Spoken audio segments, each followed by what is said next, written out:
Kasus kematian Ketut Fauzi dan Edi Salman di Banjardinas Kubu Desa Pegayaman, Kecamatan Sukesade mulai menemui titik terang. Saksi kunci yang mengetahui kejadian itu telah diamankan polisi. Dua orang yang diduga bernama Nuul dan Jakar telah ditangkap Polsek Sukesade. Mereka diciduk ketika akan menuju ke rumah masing-masing Jumat 8 Juli. Dikonfirmasi via telepon Minggu 10 Juli sore, Kapolsek Sukesade Kompol Made Agus Dwi Wirawan mengatakan setelah melakukan operasi di wilayah desa Pegayaman, tim gabungan menciduk Nuul dan Jakar di perjalanan. Keduanya dalam kondisi lemas dan luka-luka, namun masih belum diketahui di mana sebelumnya mereka bersembunyi. Dua orang yang merupakan rekan almarhum Edi Salman itu merupakan saksi kunci penyebab Ketut Fauzi dan Edi Salman meregang nyawa.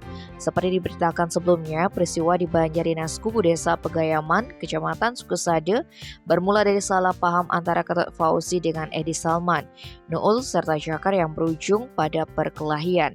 Dalam peristiwa tersebut, Ketut Fauzi dan Edi Salman meregang nyawa Minggu 3 Juli sekitar pukul 23 WITA.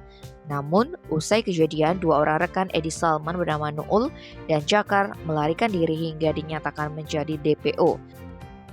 Tim Bali Express melaporkan.